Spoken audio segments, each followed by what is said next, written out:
Baby! Put us live, James. We all Oh, shit. Mr. Worldwide, Okay. Pitbull. We just listened to a bit of Pitbull. Okay. What a tune. What a tune. Me and you are going to Lytham St. Anne's to see him. Bold caps on. It's going to be... We'll take Cosgrove with us. He can be our token Baldy. He'll be there. He can be our token Baldy. Cos, you'll love it. Yeah. Good evening. Mr. There is, Worldwide. it is. It's not Mr. Worldwide TV, but it is Club Call tonight. And we're asking, should David Moyes mix it up? Probably like Pitbull would do. Of course he for would. Everton's trip to Sunderland on Monday night. Yeah, tough game. It's a tough Should game. he mix it up? Of course he should. He should have mixed it up on Sunday afternoon. That should have been the plan. Okay. Mixed it up. I mean, I agree, but there you go. Changed the way. Cassius 1878 says the post-Spurs content from YouTube was excellent. Speaking with passion of Evertonians, a little change will go a long way with the squad. Well, thank you very much, my friend. Thank you. Sophie's gone for it, hasn't she? Oh, she got Sunderland will batter us on Monday. Classic Sophie. Fair play. Nice and positive. Fair play. Can't argue. To be fair, Sophie, I can't massively argue against that at the moment, the way I feel, but hey ho. There you go. There you go. Royal Blue says, yay, Baz is back. Well, thank you very much, my friend. And Oliver Jones says, real in for Garner. Real. James Garner right back and Alcaraz for Dewsbury Hall. He's not going to leave Dewsbury Hall out, is he? But he could have Dewsbury Hall in midfield. Well, he would after him in midfield because that we'd only have 10 players by that calculation. So there you go. Evo Goody or Evo Goody says Real and Dewsbury Hall should be our home players. real. Well, Melon Real. Million real. But is there a worry if we take Idrissa out though that there'll be them big holes in midfield that we've been like Wolves when he went off? I don't think we should be throwing the baby out with the bathwater. I think it's like, I think Idrissa showed signs in the last few weeks of maybe Bit of tired, age maybe. catching up with him, a little bit of tiredness. Maybe that means he might start being left out for the odd game. And I think that would have happened if Real hadn't got injured. I think he would have had games out now, and that's fine because of his age and everything. He's done wonderful. Again, that's just using your squad, isn't it? So I think it doesn't have to be a case of making multiple changes for one game. Moyes seemed quite positive in some respects, although his body language didn't suggest it. So it's yeah, I think there'll definitely be changes. He might leave Roll, say, another game. He might wait for like another home game, but it depends, I suppose, how much pressure there is on that game. But there's definitely going to be changes coming. There has to be changes coming. You can't lose a game like that, and you can't go 1 win in 7 and go everything's fine, because it's not fine at all. And it's not about, like, no one's losing their head over this. No one's going like, oh, we've lost one game, this is the end of the world. But like, to me, there was signs that was coming on Sunday, and that's why I'd changed my team in my starting 11 for that, because there was signs that yeah. So I think just make a couple of changes and see how those changes affect the team, and then maybe Idrissa might come out for a game here or there as well. And let's not forget, he's going to the African nations as well. You've got to use your squad, and that means that sometimes you have to change the starting 11. That's what it's about, and you protect them. Don't you? You protect them, and if you're all over the place, then he comes on at half time, doesn't he? And you go, well, look, we tried it without him, we haven't reacted, whatever it is. I mean, again, I've done a little bit more on Sunday and I've stepped away from it. Everton, with the better side now, perform Spurs in every metric, other than the fact that they put the ball in the net 3 times. So you can say, well, that's all that matters, and that's correct, because it is all that matters. But I think it was a better performance than maybe we all thought at the time. That being said, we got beaten. We've won 1 in 6, 7, whatever it is. So you're after... I wasn't trying to be like the kids there, by the way, giving it the 6, 7. We've won in 6 or 7 games. Felt like it. And therefore, it needs to be changed. Sophie says... Felt like it. No, I didn't do that, you see. Tarky and Keane partnership has never and never will work. So Sophie, Fletcher is all over on the Keane train.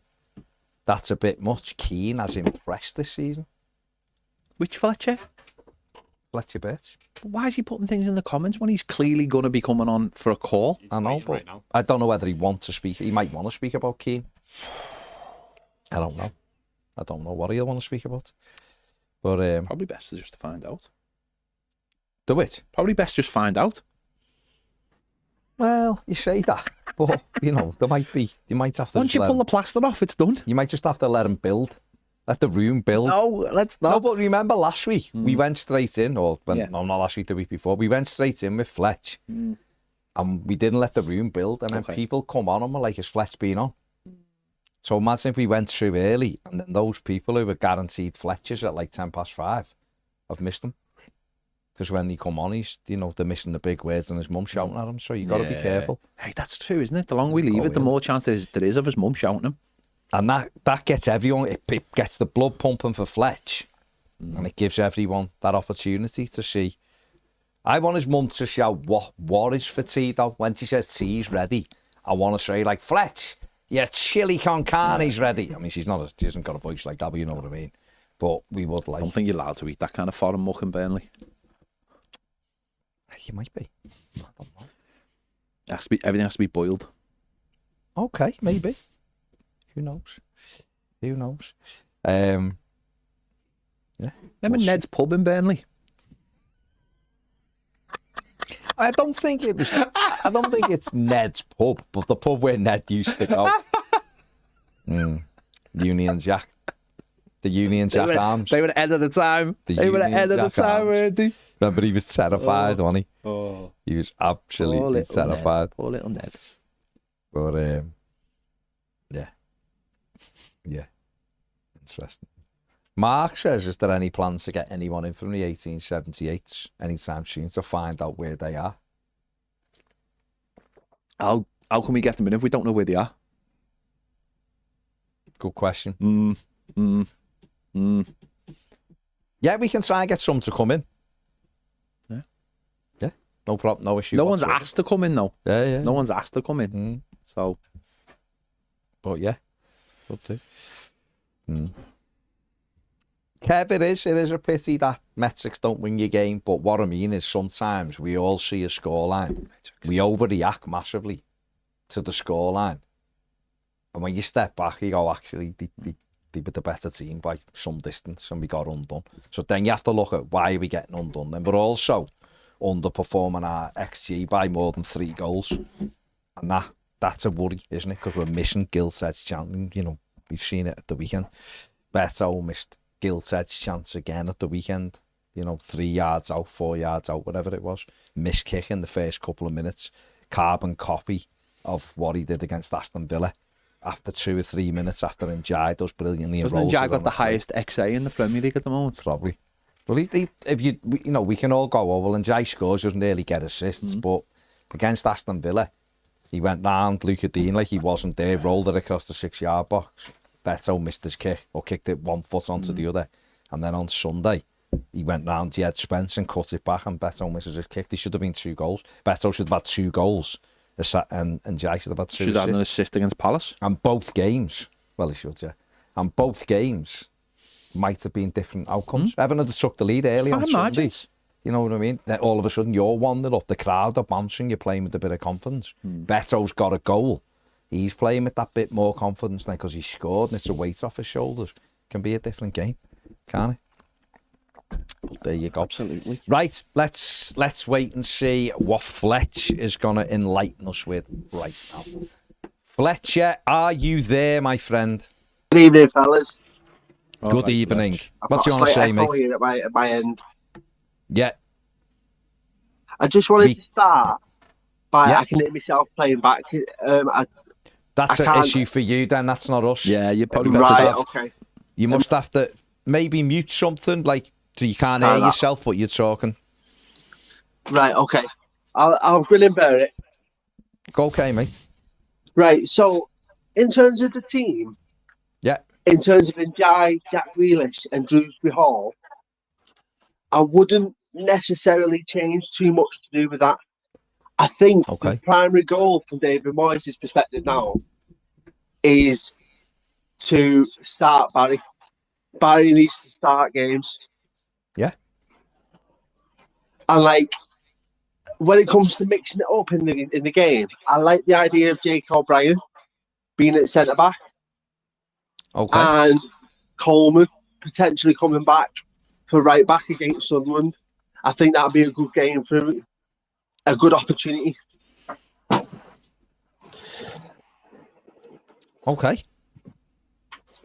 Yeah. And like, this all comes down to David Moyes' in-game management, his in-game style, his idealism and his pragmatism within the game. Because a lot of these, like mixing it up points, can be done within the game around about the 58, 60 minutes mark, where the game could potentially be changed at that point. We can actually adapt to that new style in the game and go for it, essentially. Yeah, well, listen, it's the manager will work on something all week, won't he? And then it'll come down to what he thinks. If he's looking at that Spurs performance and going, you know, we're playing quite well. I think we should write the Spurs game off, guys. Honestly. Yeah, because we didn't play too badly. It was never a 3-0 game. And they just beat us on set pieces and they were running the clock down constantly. And they had the referee in the back pocket. It was one of them games. It just wasn't our day. Yeah. But I think what we're saying is it time for, because recently it's been very much the same kind of team, hasn't it? Right? Yeah. So therefore, why shouldn't the manager now have a little look and go, should we try this way maybe? Yeah, put Seamus Coleman right back. Jake O'Brien in the middle with Taki. And I wouldn't change too much in terms of our attacking style with Dewsbury Hall in the middle, Jack Grealish on the left and Jan on the right. I think that works. I think that works for Mikalenko as well, having Jack Grealish to go off. And I'm not saying that everybody in the team has to just kick it to Jack Grealish and that'll be the creation of something. I'm not saying that for 1 second. But I'm saying if we were to change too much up front, it would impact our back line and how it likes to essentially counter attack.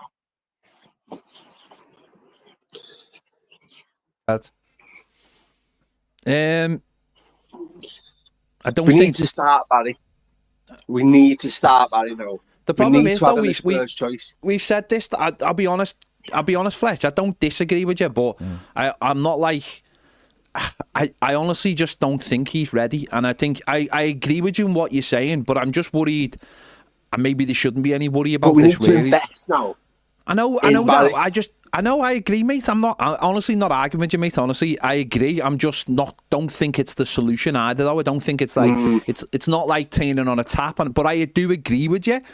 He can't kick a ball, though. He's like a little NJ with his twinkle toes, but he's still baby metal. Hang on. There's absolutely zero proof of that. Come on, mate. No, he showed sparkles against Liverpool in the derby. I want to see more, mate. And again against Spurs. I know, but I agree. I'm not disagreeing with you, mate. I just think the bar just seems to be very, very low. Like, I do agree with you. I just think the bar's really, really low. I've seen very little from Barry to make me go... No, and again, mate, this is why I'm not arguing with you, because Beto is missing chances. I'm not disagreeing with you. I'm just trying to keep a sort of realistic perspective of like, if Barry, I like the way you like to mix it up and you start at 11 pen as well. Well, if he doesn't play well, the only worry is, mate, is if he doesn't play well, we'll have the same thing again. It's the same problem, isn't it? It's the same problem, mate. So it's like, I do totally agree with what you're saying. Barry probably should have just been. We've got to remember as well, there's this idea almost in our heads that we've implanted it ourselves, that like Barry and Beto have played loads of games. Barry's only actually started 2 games, so Barry's not played that many minutes. So we have to obviously be mindful of that. So I'm not disagreeing with you, mate. I'm totally not disagreeing with you. It's the problem of if Barry doesn't have a good game, then all eyes are. That's where it goes. To the in-game management itself. The idea of bringing on these players now and changing the outcome of a game, about the philosophy of the game, about the mentality. No, I agree with. I sort of agree with what you're saying. That's why I picked Carlos Alcaraz as the number 10, is because I think Carlos Alcaraz can get something out of Beto, but it might be the same. No, mate, I don't think Carlos Alcaraz is soft at all. I think he's as hard as fucking nails. Have you seen where he's from? Yeah. I think he's as soft as Rodriguez, in my opinion, at the moment, but that might tend to improve the more time he gets. I know, but that's the same thing you've just said, play Barry, and there's no evidence of Barry being anything. We have got evidence of Carlos Alcaraz being a player that can took Newcastle apart last game of the season. He can. What he does is very well is he drives with the ball, and he also comes in on the blind side. Put it this way: I see, when you look back at the first couple of well as well, doesn't he? Yeah, but look, if you look back at the first chance on Sunday where it goes across, I think it might be Dewsbury Hall. He's almost on the penalty spot, and there's no sort of like he's moving. I just wonder if that's Carlos Alcaraz. Reluctant to pass it to Beto, aren't they? I wonder whether if that's Carlos Alcaraz. Yeah, well, I wonder if that's Carlos Alcaraz, whether he pulls that back to Carlos Alcaraz, or Carlos Alcaraz makes a better run just because he's in that space. I don't think that might be. I think Dewsbury Hall might be a little better, a little bit deeper, and I think that we're making chances, but maybe we're not making the right chances for Beto or Barry. And I just think. There needs to be. I think for me, I think Alcaraz needs to start a game, and it doesn't. If that's with Beto, so be it. We all want to really believe Barry is. I think Alcaraz, for the time being, should come on in the second half. Okay. To change the game. Okay. If we're losing, if it's 1-0 down, 2-0 down, he can change the game. He's got a good shot in him as well. But should we need to change? That's my thing is though. Should we? This is where I was disappointed with on Sunday with James Garner going to right back when he did. Right? If you've decided that James Garner is an option to play right back to get you more attacking, then why aren't we starting the game with James Garner? Exactly. Why are we saying we need this player to come on and change the game for us? If we're at home, why aren't we going after the team from the start? And Tottenham were there. Tottenham were there for the taking. They were there for the taking on Sunday, and we've let them settle into the game after that chance. They didn't play well. That's the most frustrating thing about it. I'm not being funny, Fletch. They'll say they played very well, and if we'd gone to an away game and put that performance in and got a clean sheet, then we'd have said, "Oh, that's a magnificent performance." So sometimes you have games where your plan is just in the head. It's just scratching my head about the whole thing. Like, how did they manage to score 3 goals past us? I don't understand it. We're usually one of the best teams in the league for set pieces as well. Taki, Keane's improved, and we've let in almost 3 goals. Well, two definitely. I can't remember if the third one was a set piece or not. No, it was a breakaway. The third one. It was the first time we've conceded 3 headers in a game since 1996. Bloody hell. It's not a good record for David Moyes, that is it. Was that the fighting group are going to be very patient with David Moyes, but they're going to take an honest look at the progress of the club at the end of the season and see if he's the best manager to bring the club forward, essentially. But they're going to be tight-lipped on what they honestly think about the manager's situation until something happens. Well, they're just waiting. David Moyes is here to build foundations, isn't it? That exactly. the club can grow off.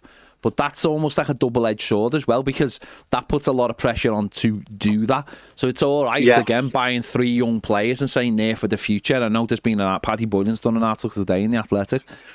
So it feels like the club are pushing that out of these 3 young players are for the future. But if you don't cement your foundations for these players to grow out of, Exactly. then that's where it's a double-edged sword, isn't it? Yeah. You've got to, Yeah. you know, two players started on Sunday from 7 who were bought in the summer, outfield players. 2 from 7. Now, And year, in the summer we needed 9 or 10 players, didn't we? and last year we didn't have a particularly good side, did we? Let's be honest, we didn't have a particularly good side. It was functional, but we were told, we were promised things would be better. Now, if you're only actually picking 2 players that you've bought, that to me is like you've gone back. Progress, doesn't it? You've gone back, yeah. It's not progress, is it? It's not real progress going forward. So, and that needs to be seen in the next few weeks. Moyes apparently really likes Tyler Diblin. That we're being told. Well, why have you given him 5 minutes out of the last 2 games then? I think Sunderland will be a free hit. No, it's not. It's going to be away from home. Sunderland. It's Sunderland, Fletch. Come on. They've only just come up, mate. So how's it a free hit then? Because after the way we played against Spurs, we need to bounce back. But I know, but mate, come on, a free hit. The topic of conversation to do with changing the players and changing the style. It's not a free hit to change things. I know, but it's not a free hit, is it? It's not like if we get beat on Monday, it doesn't matter, does it? No. Sunderland. It's Sunderland away. Yeah. There's, it's a team that's come up, had a good start, but come on, can't be a free hit. It's got to be somewhere we go. If we don't play like we played against Leeds, I'll be happy. That's a low bar. Come on, that's a low bar. It's a very low bar, but so long as we actually show up and give them a game, and hopefully take all 3 points. Alcaraz plays a blind in the last 20 minutes. I can see that happening, honestly. Okay. Good stuff. Nice one. All right, Fletch. Nice one, mate. No worries, pal. Top man. Good man. See you later. See you later, Fletch. Take care, mate. Ta-ra. Okay. Let's just all settle down for a moment. There you go. I don't think Fletch used free hit in the same thing. I think he was saying opportunity to go and beat them. I don't think the free hit would have suggested Fletch didn't care whether wouldn't be too upset if he got beat. I don't think that's what he meant. That's all. Yeah. Right, we have got Sam waiting, I think. Yeah. Good evening, Sam. What do you want to say? Hi, chaps. You all right? All right, mate. Yeah, all right, mate. Yeah, I just want to sort of touch on a couple of things. I think I think we've been poor certainly at the weekend, but I sort of want to highlight the fullbacks. I think they're a key issue that we're clearly sort of struggling with. I think just in terms of the dynamic, both going forward and defensively, we just look a little bit stagnated. We don't look like we've got much of an idea. Obviously, Grealish and Dyer, their whole nature of cutting in. We need those overlapping fullbacks. I know Ped's addressed multiple times about the right back issue, but what I can't get my head around is why we focused 2-3 weeks on trying to get someone like Tyler Dibbling in when the key issues were at fullback. It seems sort of baffling at the moment. And I think with sort of Jimmy Garner, I think that right back experiment certainly got a start and potentially moved Jake O'Brien instead of Michael Keane, in my opinion, albeit Tarky's been poor. Yeah, I mean, I think it's time to look at the centre-back partnership. I'd go with Tarky and O'Brien personally, but that could be, if people are saying Tarky's not been good, then maybe some people would go with Keane and O'Brien. Fair enough, but I think that at the moment's not working, the 2 centre-backs. I think just in terms of the dynamic, I think it's going forward with Grealish and stuff like that, those overlapping fullbacks are so essential. I think Mykolenko, albeit good defender on his day, attacking, he's just, I feel, in possession very poor, and certainly sort of highlighted on Saturday. And then I guess even with Beto up front, I think there's question marks over him and Barry. I don't think Barry's been, he's far from it in my eyes. But I think Beto scoring in the first couple of minutes at Tottenham, that solves a lot of cracks, and potentially we go on to win that game, 2-3 potentially. So I think it's just one of those things that obviously Beto's been poor, but we just need to try and see if we can get him firing. If that means, bringing Alcaraz in to get him firing, maybe drop Dewsbury Hall a bit defensively. What are your thoughts on that? I think Dewsbury Hall's been one of our best players. So, I don't know. I'm very, very surprised when I see people saying drop Dewsbury Hall. Just drop him deeper, not out the team. Oh, sorry, they meant out the team. Yeah, No. absolutely. I think the thing is, if you have Alcaraz, we saw how good he can be against Palace. And then the next game, he was on the wing. And then he was dropped for the next game. So I don't think he's being treated fairly, really. I think I'd try and get him in the side right now and have Dewsbury Hall, a little bit deeper. And then decide whether or not it's Adrissa or it's Mail and Roll worth a go. And use the other one. Impressed with Merlin Roll when he came on actually at the weekend.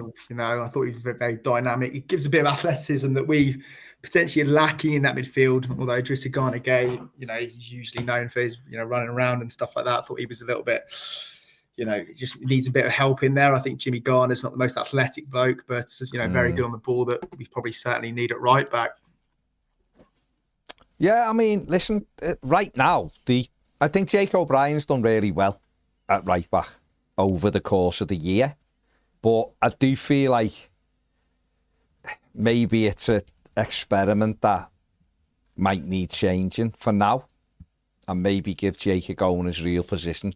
He's a centre-back plugging a gap, isn't he, essentially? Yeah. And the fact that the manager's on 2 occasions already this season has put James Garner at right back during a game sort of tells you that, okay, albeit I know one of them was Michael Keane got injured, but he put him there. But on Sunday was a tactical decision, so that is to get Garner on the ball and maybe getting him whipping crosses in or whatever. So maybe that's what we've got to look at, because when you're not winning games, you have to try and do lots of, tinker with certain things to see whether it works or not.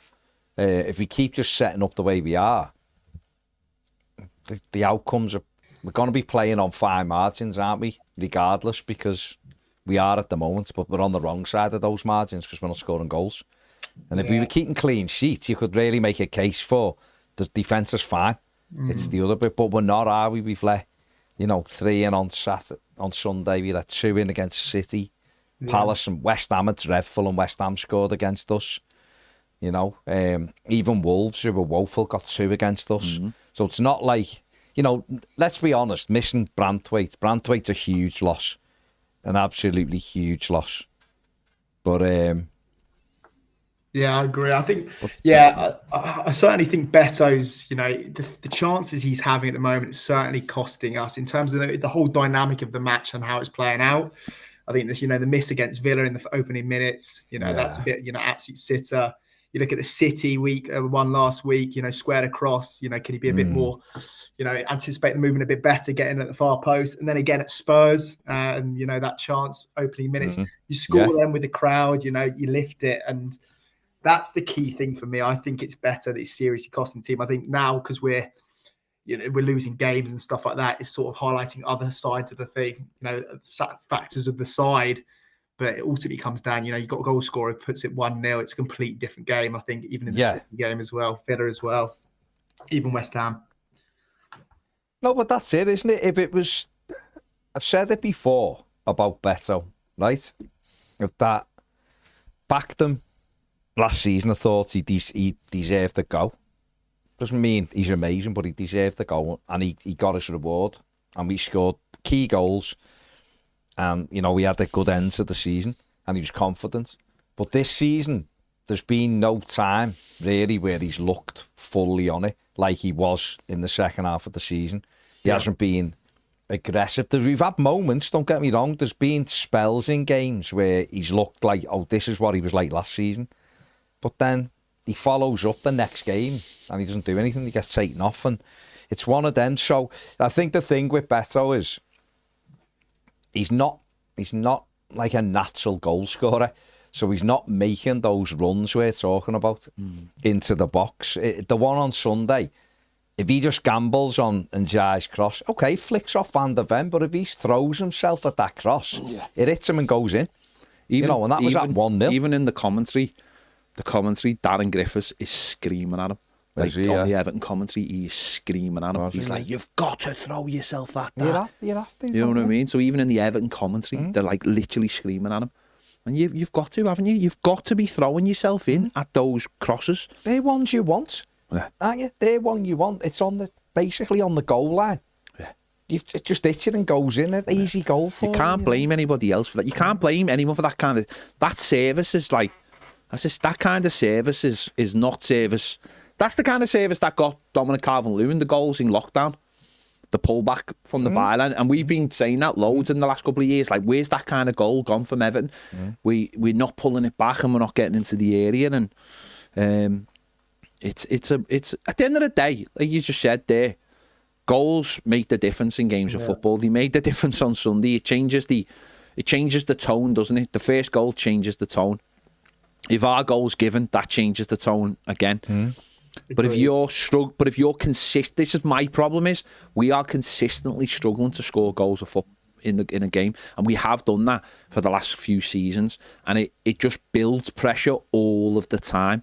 And I said yesterday, it's like when we had Dyche, it was like, well, we've got the defence sorted and we might only concede one goal a game, but it was no ambition for us to score. So he's losing one goal a game, and that's enough to lose us the game of football. And we saw that when we went to Southampton and we went to Bournemouth, the game obviously that got him the sack, where there's no ambition.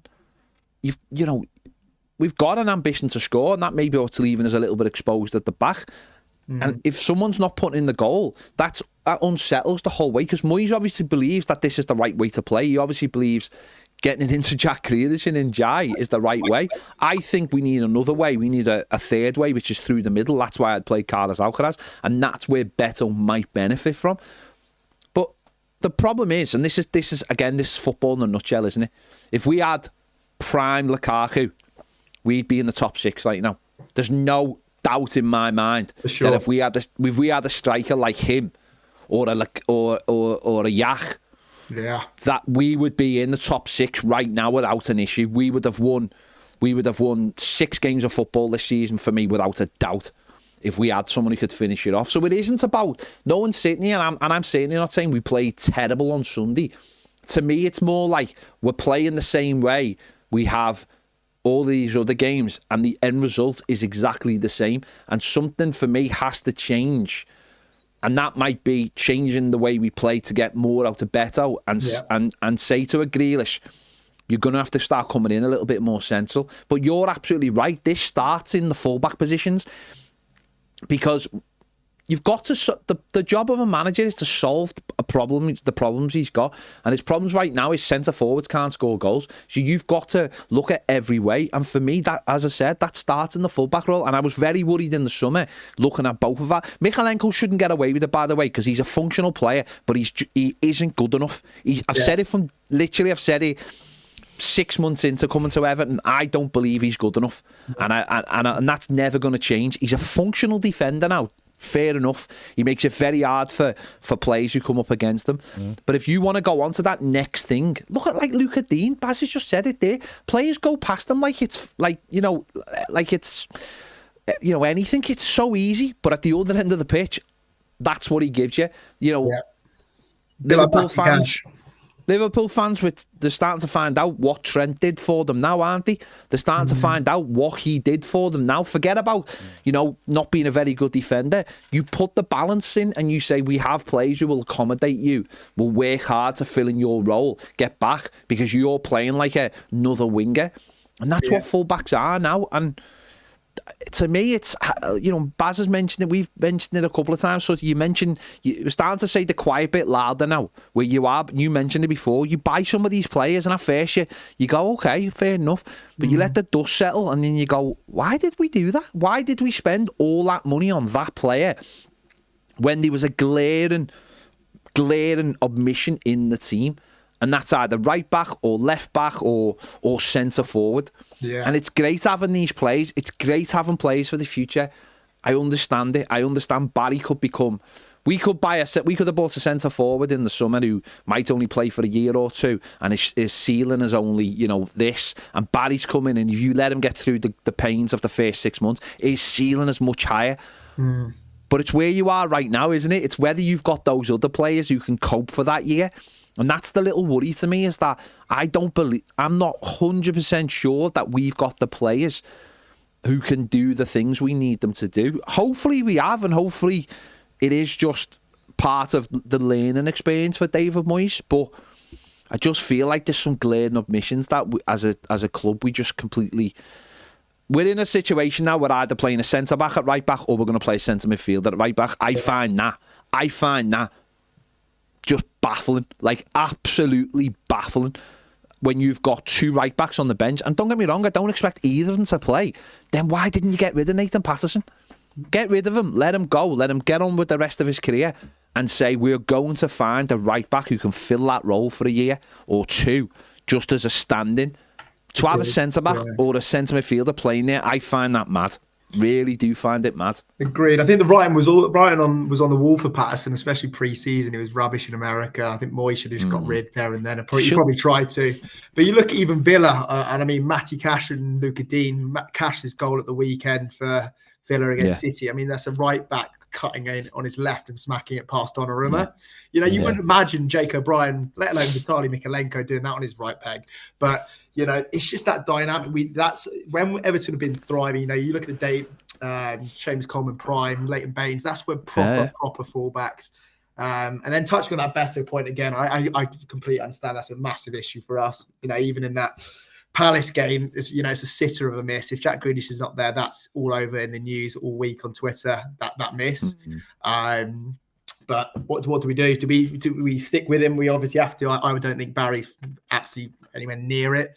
And then you go and try and find a loanee in January, maybe Ivan Toney or someone like that. Well, the argument is with Barry and Beto is, at what point do they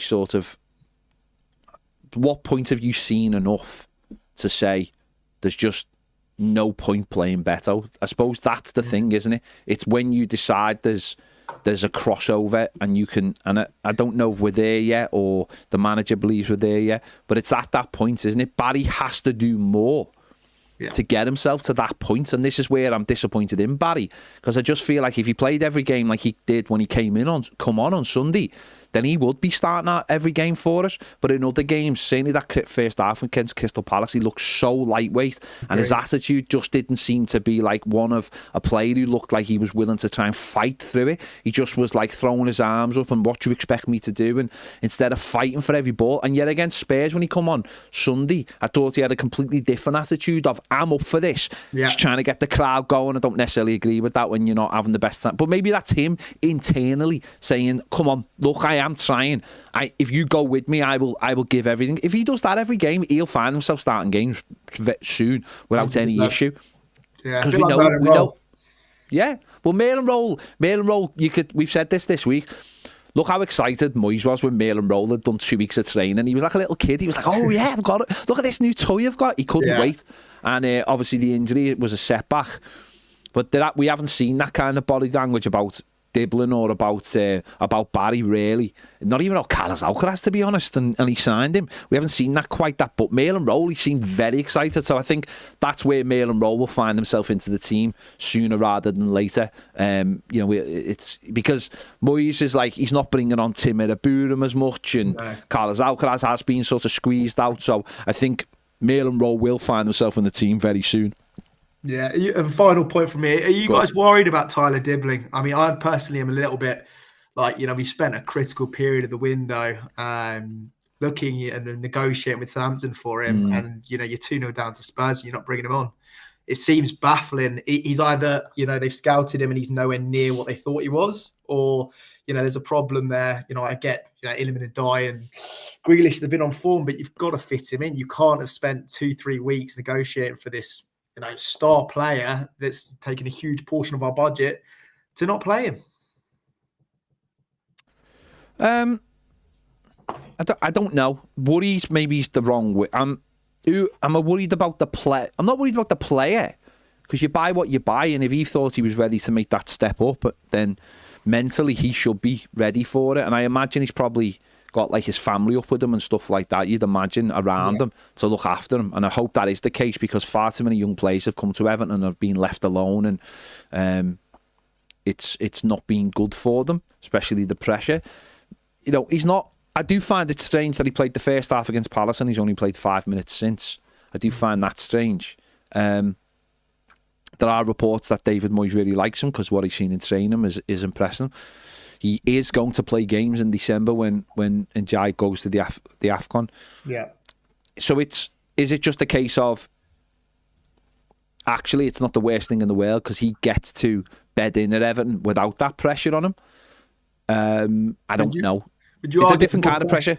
Sorry, Ped. Would you argue there's more pressure on him when Ndai's gone, and he's the man? Well, yeah, there's going to be pressure on him, isn't there? And I think the price tag is always got a pressure, and also because that transfer sort of dragged on for a while, it's more of like you've shown how hard and how much you want this player and how much you're prepared to wait and negotiate, and it went on for 3 or 4 weeks. He doesn't need to start games because our two best players play in positions he can play in. So it is one of them, but I do find it quite strange that he hasn't been brought on in the last 2 games and given more time. Obviously, he came on against City, but given more times in games that we are losing in. I don't know whether that says just more about David Moyes and how much he trusts players. So it comes down to the club, I think, rather than the player. This one, I think it comes down to the club. You've invested a lot of money, so what are you expecting from him? If you're not expecting much, sound, but you're going to have to expect a level in December that we are. We see this player that we all thought we were buying. So, hopefully he gets more opportunities in the team in the next few weeks, gets more minutes on the pitch. I don't know what that looks like. Obviously, people are advocating for Njai to play up front, and maybe he starts on the right. Who knows? But it's he's just another one of those players, isn't he? He's a young lad, and we'll have to just see how it goes. Absolutely, we'll keep our fingers crossed. But absolutely. That's all from me, gents. But, nice one, Sam. Cheers, Sam. Take care, mate. Ta-ra. Cheers. Good call from Sam there. Okay, we've got Annabelle next, who's been patiently waiting. So, Annabelle, good evening. What do you want to say? Good evening, gentlemen. Good evening, Annabelle. Good evening. I hope you're all well. Yeah. All right, yeah. You? I had a really bad injury a few weeks ago, and I'm still on bed rest from it, so not so great. Oh, okay. It's not the hamstring again, is it? You haven't done the hamstring again, have you? You haven't been doing those. Bad one. Yeah, those hamstrings. They're you can't be trusted. Well, it is actually the leg, but there you go. Yeah. I just wanted to vehemently disagree with Fletch on something. Okay. Normally, I'm quite the fan of Fletch. I believe that everyone is entitled to their own opinion. And one of the things that I do love about Toffee TV is at Broadchurch that there are so many different opinions and voices heard. It's one of the reasons I love you guys, that, you do tolerate an awful lot of people. I love it. Tolerate, what a word. Well, you tolerate me well, so thank you. But I have to say, on the Alcaraz and James Rodriguez point, wow, I don't think it's that they can't handle themselves. I think it is very much because they're definitely not soft. I think it's that they choose to use their skill over brute force. And I think sometimes, especially those who have watched Everton over the last 30 years, perhaps have not appreciated the finer points of Everton football. Yeah. We used to be the school of science. We want it back. We want some skill back. But yeah, to say that those gentlemen might be a bit soft, I think, was wide of the mark. Yeah, I agree. South Americans aren't soft. No, they're not soft. No.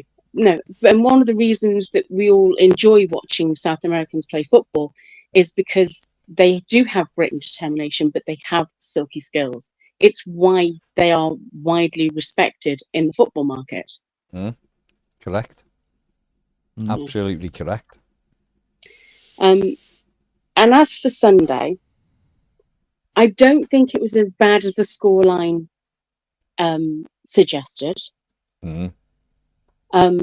But I do think that the good start in August may have given some people false hope. We were never going to be better than mid-table. We did not buy enough players and enough quality to get us anywhere above, I believe, 10th. So I think that flying start and all the optimism may have jeered people on to wanting something more than they were going to get. We're okay, but we know the right is the desert. And it turns out the front is an absolute wilderness. It's just it's so bereft of any green shoots there at the moment, and it's really sad. But we have hope. It is the hope that kills us. It is always the hope that kills you. Yeah. Yeah, I mean, it is quite literally always the hope that kills you. It's not always the hope. Yeah, it feels like it. The guns killed you, sure. What if the woman's called Hope? Other man. Could be a man. Not that many men called Hope, surely. Yeah, but there could be. Yeah, listen, in terms of where we can finish, worse teams than us have finished higher and got into Europe and things like that. So I get what you're saying. Maybe people got a little bit carried away with it was going to be a comfortable ride into the upper echelons of the Premier League. And maybe it'll be a more pragmatic approach because let's be honest, I think we were only probably 6 or 7 points behind Europe last season. We had no right to even be in that conversation. We were bloody on the way down when Moyes took over. So, we can get points, but I know what you mean. The way we were playing fluently at Wolves and all that, I think maybe a lot of people thought that was how the majority of the season would go. I don't think anyone ever thought we'd win every week, but I think people were maybe a bit more enthused than what they've seen. But unless we start scoring goals, it's going to be a struggle, isn't it? And that's the problem we've got. There are just no goals in this team at the moment. I do wonder if perhaps Beto does something remarkable on the training pitch that he just can't translate onto the playing pitch. Perhaps the pressure of actual match day gets to him. I don't know. He doesn't seem to be under pressure on the pitch, but there just must be something that people see on the training pitch that we're not seeing on the actual pitch, in my opinion. Yeah, I mean, you might be right. I've no idea, Annabelle. I don't know whether is it just the fact that he scored goals last season in the Premier League, so Moyes thinks he'll come good again, or does he just not think Barry's done enough at the moment to get in over Beto? Well, that's what we're all wondering, and unless the boss actually tells us, we're not going to know. But the boss isn't going to tell us because he's not that kind of boss. No. But for me, I'd go with Barry personally. I think that's where the investment is. I think we know what Beto will do, and he's not doing it at the moment. I think you have to, what I would do. Well, I'd give Barry the next month and go, you're my striker for the next 4 games. You're starting every game. So relax, because you're going to be playing. And you've got to go out and you've got to work hard. And the fans will appreciate it if you go in there. Put yourself about. Get yourself into the middle when the ball's wide and try and get on the end of something. He's done it before. Every year, everywhere he's gone, he's had to step up to the next level and he's been able to do it. Well, time will tell whether he can do it here, but giving him bits and pieces. He's only started 2 of the 9 games. Yeah. You know, and I think his minutes don't even add up to 3 full games yet. So give him a go and let's see. I personally would be choosing Barry over Beto at this stage, and I'd be pushing either Grealish or Njai up into the 10, because I think we need that kind of spark that we are lacking. But, you know, what do I know? No. Well, listen, all things are possible, aren't they? You try different things to see what clicks. You know, he tried Illiman and Jai in the 10 against Palace, and he didn't have a kick, really. He couldn't get into the game. And I think the manager sort of, in his press conference last week, sort of indicated that he'd give him a go and he didn't do it, so he's not going to do that again with him. He did.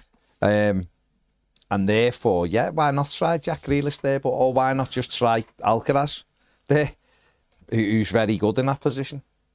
These are the things. Will we go through different...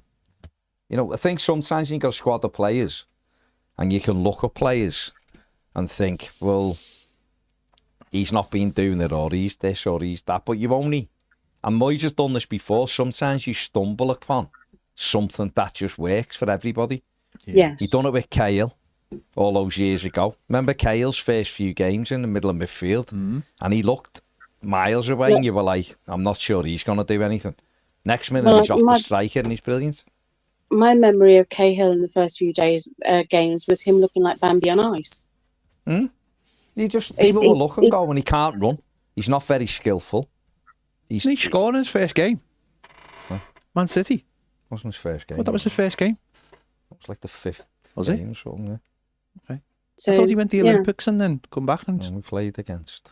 I'm sure he played at home to Spurs when we got beat 1-0 and he was all over the gaff. But when Moyes played him he played him at United, didn't he? Ahead of the 2 midfield players. I think we drew 0-0 and Rooney had gone. Sure, we drew 0-0. We did drew. I was there, yeah. We did draw 0-0. And that, he played him in that thing. Or that was the game when he said, that's where I'm going to try him. And then Cahill got better. Look at Fellaini. No, Fellaini's a brilliant case. Fellaini there. Worst debut I've ever seen in my life. Exactly. You know, and the next minute. Yeah. And you see it, I mean, even if you quote them over there with what they done with Gravenberch, everyone thought he was terrible. They stuck him in that 6, and then now apparently he's the best player in the world. He is the best player in the world. It's actually official. Yeah, his first game's United away, yeah. So, you were there? Yeah. So, it's all of that, isn't it? It's those things where sometimes you look at a player and you go, oh, that's not working, or try him in a different position, and it works. I mean, Mikel Arteta, he played wide, didn't he, till he got used to it, and then he was great in the middle, and Les Scott was left back, and then he went centre. Jags played in midfield and was woeful. He was woeful, yeah. I'm not saying we should write anyone off, because I believe that people can come good. I just think that we're at a point where it's time to mix it up a little bit. Yeah, definitely. And I'm of your opinion that when a striker isn't doing the job, sit him on the bench, make him watch the games from that point of view and say, see what's going on, see what's going wrong, see what you need to be doing. Yeah, absolutely, yeah. And that's it, isn't it? That's all you can sort of do is give them different things to look at. Man City was his second game, so I was nearly right. We have City and United away. Wow. We got 4 points. And that's the thing of like, try something different. He's got decent players there. We all said he's got a good bench, didn't we? So try some of them, mix and match it and see if something kicks in. It might be that we get on a run and then he sort of goes, I actually think now to consolidate this run, we do what we were doing 6 weeks ago with that type of team, and it protects it. But just right now, it feels like it needs something changing a little bit to see whether we can get a different outcome. That's how it feels anyway. Yeah. And I also want to wade in on the England debate. As for players who are good enough to play for England, at the moment, there are only 2 of that kind of quality, and one of them is never going to get back in the squad. And that's because he's been out of the squad for too long, and his age, when there are already players in that position that are taking that place. Who is he? Grealish. Oh, James, you've been told. You've been told, James, by Annabelle. That's the end of that. The only one that I think has a chance of getting into the England squad at the moment is Jordan Pickford. Okay. There may be players who improve sufficiently enough, or you know, I do not wish the worst on anybody. There may be injuries that allow for Grealish to come into the squad, but unless something drastic happens, that's not happening. Yeah, my opinion. I agree with you. I don't believe James Garner and Keaton Dewsbury Hall will ever play for England because they're not good enough. So simple as that. Well, let's hope they improve enough to become good enough. I hope they do improve. I think the standard of England player is just incredibly high. That's all it is. That's all it is. I think the England squad is like unbelievably high at the moment. It doesn't mean they're a good team, doesn't mean they're going to win anything, but I just believe that the England squad is incredibly deep in what it's got. And I think it's what I've suggested about Jack Grealish. I just don't think this manager wants him. Lots of people can question that, but it's a manager's choice. I personally don't see it as him going, whether we think he should or he shouldn't. This manager just seems to know what he wants, and he's leaving out players who he's already picked, and he'll probably bring some back. But I think that, Dewsbury Hall should fight tooth and nail to get in the England team. And if that means he's going to go up a level, then that's fantastic. And James Garner. But I don't believe they will, because I just think Kieran Dewsbury Hall, I think he'll age out. He's 27, isn't he? 27. So that's going to be incredibly tough. That's why I said last week about playing for Ireland in the Euros and have an opportunity to play in a big tournament that's in the UK and Ireland. I think that's too good a possibility to give up. But listen, fair play to him. He's made the decision. He's basically made the decision that he wants to play for England, and that's cool. Because if he'd be playing for Ireland, he'd be playing for them for the reason that maybe is not great either. He's not an Irishman. Fair play to him for coming out and saying, I'm not an Irishman, so why on earth should I be playing for Ireland? And that's fair enough. Well, I have exactly the same thing, whereas I have the opportunity, or, I would have had the opportunity to represent Ireland. Was I ever good enough at a sport to do that? But I've always felt terribly English, as you might be able to tell from my accent. So I've never felt it would be right for me to represent Ireland. Fair enough. I don't know if Ireland are that arsed, not about you, sorry, about people representing them who aren't, because their whole greatest era of players were playing. I mean, Tony Cascarino shouldn't have even represented Ireland. He got in because his dad was Irish, and then he found out that it wasn't his dad, and yet he played something like. That's it. I remembered the Jack Charlton era as well. Yeah.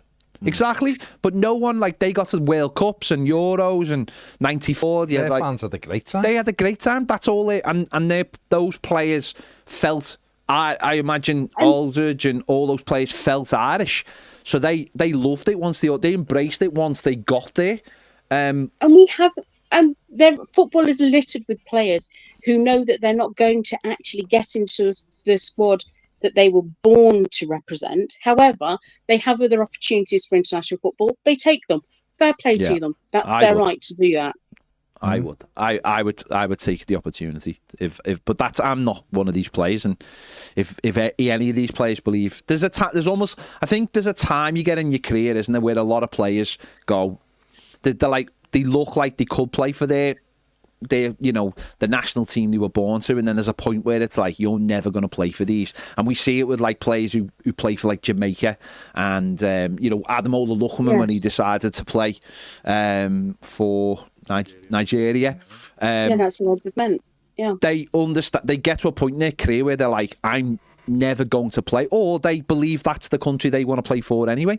Kieran Dewsbury Hall believes he can be in the England squad, and also he doesn't feel Irish. So fair play to him to stick to his guns and say, I want to play for England. And he's made the point, and he's gone early, and he's left nobody, and he hasn't done what Jack Grealish ironically did and Declan Rice did, which was played for Ireland as a youngster and then gone to play for England because they were good enough to play for England. So that's why obviously they're disliked by the Irish fans. They've made the decision, and I seriously hope James Garner and Dewsbury Hall are knocking on that door, because that means they're playing well for Everton. So fair play to them if that's what they're going to do.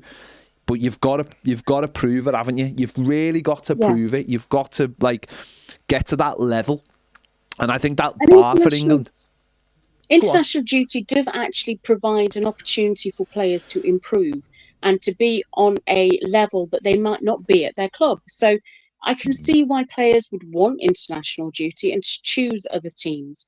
As an Evertonian, I always worry when our players go on any international duty, because it's always, please don't get injured, please don't get injured. See, I'm sort of like the I used to hate players going on international duty, because every time we seemed to have one in the 90s, they were tapped up every time they went away, and then they'd end up leaving. Now I feel like I often have disagreements with some people I know about Jordan Pickford. They'll say to me, why are Everton fans so obsessed with Jordan Pickford being England's number one? I think there's two reasons for that. I think it's the pride that some people feel in that, but I also feel like it keeps Jordan Pickford happy. If Jordan Pickford is happy being England's number one, and that means he stays at Everton, then that's a good thing. It's why I've when players have gone to play for England, I've gone, oh, that's great, because that means they're happy. Because if Jordan Pickford was 27, 28 and wasn't England's number one, then I don't think he would stay at Everton. He wouldn't have stayed at Everton, because that's the thing he wants. That's his ambition, isn't it? So because he's looking to test himself against the best. Yeah, and obviously he could have said, well, lots of players say, I need to be in the Champions League. That's where the best is. They're not. But Jordan Pickford's obviously made the decision where he's saying, I believe international football, so as long as I'm England's number one, then I'm going to stay. And obviously he feels now, after signing the contract, that's a done deal, but he's certainly going to go to the next World Cup, and then maybe it's after that becomes a little bit tougher if England. But I certainly back any player, and I think that's the thing with Jack Grealish, isn't it? Every Everton fan is like, hope he gets back in the squad, because if he's come to Everton and he's got back in the squad, and that means that he might stay at Everton because he's found that happiness. Yes. And that's all you want that's all you want, isn't it? And I think that's something that fans underestimate, is the satisfaction level that a player feels is highly important at whether they stay at your club or not. If they feel disillusioned, or they feel that they're not able to make the most of their opportunities, they're going to leave. If they feel happy, if they feel content, if they feel love, they're going to stay. Yeah. And it's the same with everyone. If you feel like that in any job, there might be a better opportunity for you. But if you think, actually, this job gives me more security, it gives me, that you're going to stay. Yeah. And that's just the way life works.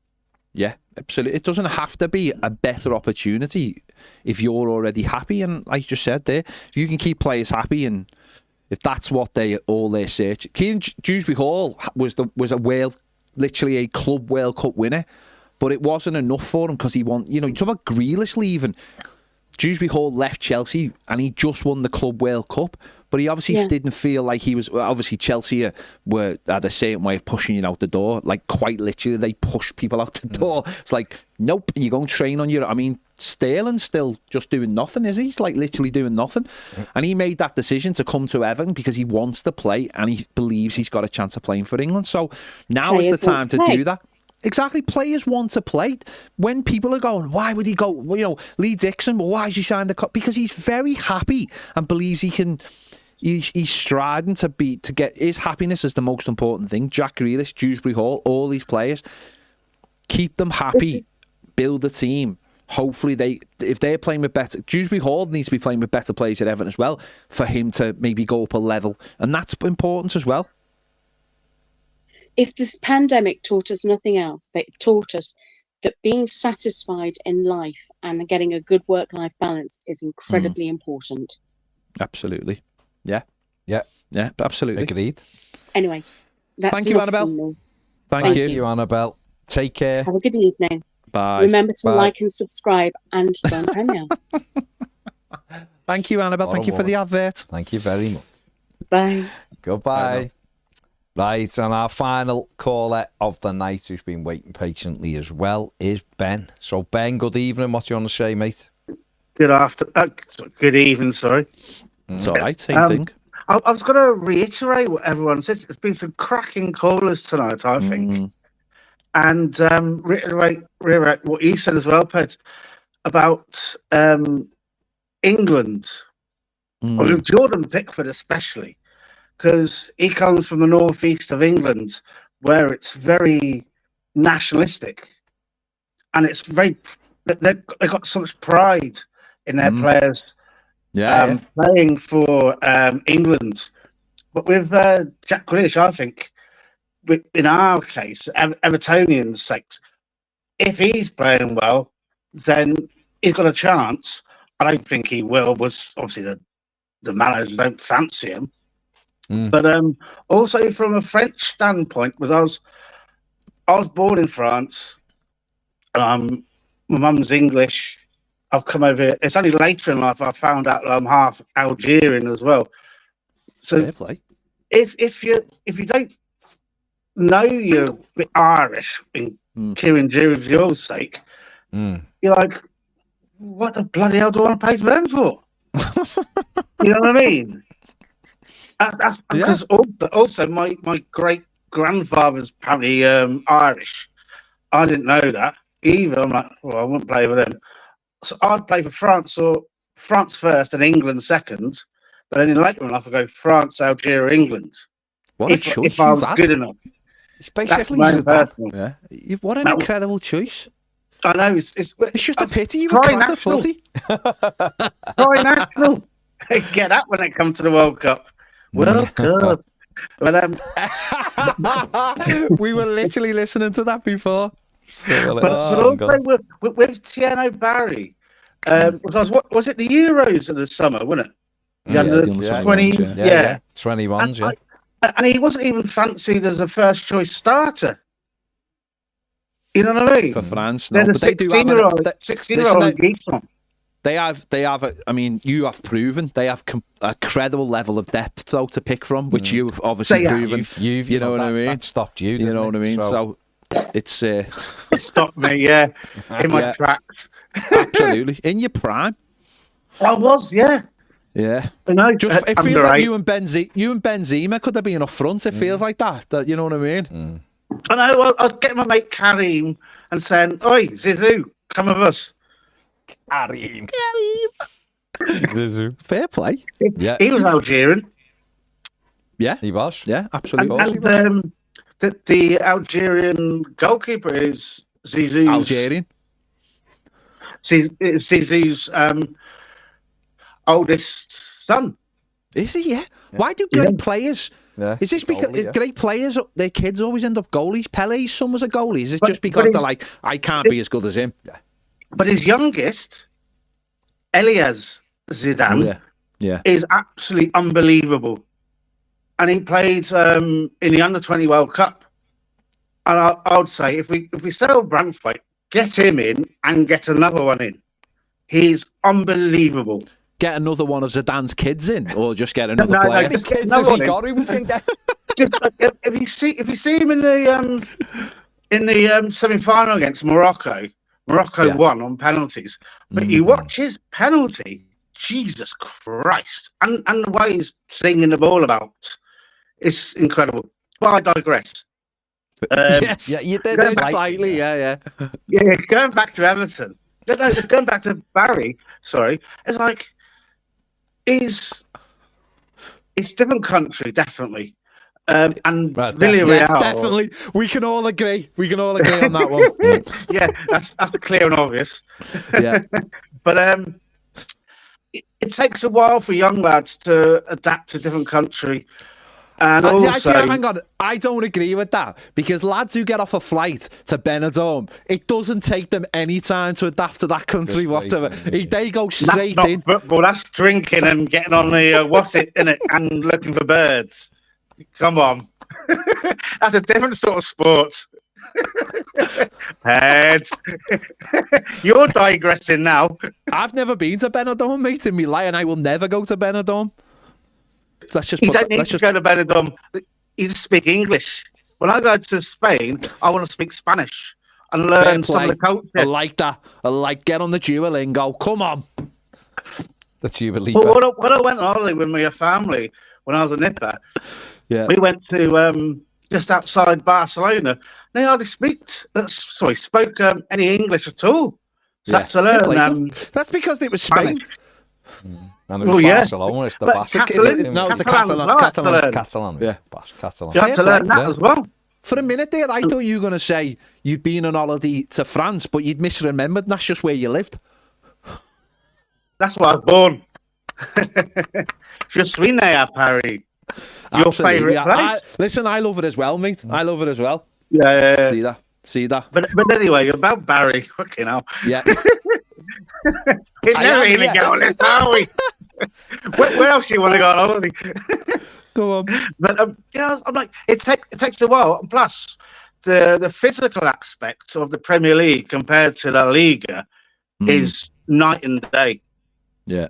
And fair play. He wants to come here, but he's got to learn to bulk up a bit. I think, like what you said about the Germans, they're lean, but and they're tall, like Havertz, Roll, but they need to have something about them when it comes to a 50-50 challenge. Get someone off the ball, Roll's, I think, is brilliant. But also last season with the other manager, we had a problem with Beto. Was a lumping up to him. They ain't gonna work. This is what happened this time. Then all of a sudden, when Moyes came in, he found a way to go through the middle because we didn't have a Grealish or an Njai. Well, we had an Njai. Yeah, but you know what I mean. We had to play to his strengths, which is running on. Maybe Beto's just missing Lindstrom or Harrison. Yeah, I was thinking that. I was actually thinking that. Maybe that's because he stopped scoring when Lindstrom went out the team, didn't he? So you know what I mean? And Jack. Yeah. Yeah. So maybe that's but what it is. also going back to Alcaraz, he's a big influence as well. And he was. There's no way he's soft. Jesus Christ! But if you play in Brazilian and RG league, you have to be tough. So and he's got some guile, and he reminded me of Kale. Was it against Palace last season? Yeah, when he came on, that was an incredible performance. He got an assist and a goal. He did. It was his first game. Great performance. That was. Yeah. Kale-esque, as we say in France. Yeah. There you go. Why wouldn't you? Yeah, they were also a great band in the 90s, KLS. On a rocket. They were amazing. Not a cracking duet with Tammy Wynette. Tammy Wynette. With the ice cream van. Behind it. With the ice cream van. Fair play. Oh, yeah. They drive an ice cream van. We're all off to Moo Moo Land. We are. I also said, is that a... Is that Boca Junior's top? Yeah. I thought I love Boca. I do. Yeah. Do you say Boca or Rioja? Boca. I've had a few Riocas before when I was living in Spain. Couldn't tell, to be fair. No, I'm on the beers, but not the Rioja. Okay. But when I was living in Spain, I was having Riocas. Good God. Fair play to you. Why wouldn't you? It's not illegal. Just necking a beer there in the corner. Why not? Play. Why wouldn't you? Why wouldn't you? Why wouldn't you? You are, exactly. You are French. Exactly. You have the drink. But with your also evening meal. Another one is it's like this right back scenario is baffling. Yeah, and I've got to say, it's one or two things. Is it Moyes or is it the CEO? Because the CEO's definitely not playing right back. He's not playing right back. I've not seen Angus at right back. No. I mean, like buying these players. I'm like, what's going on here? You know, because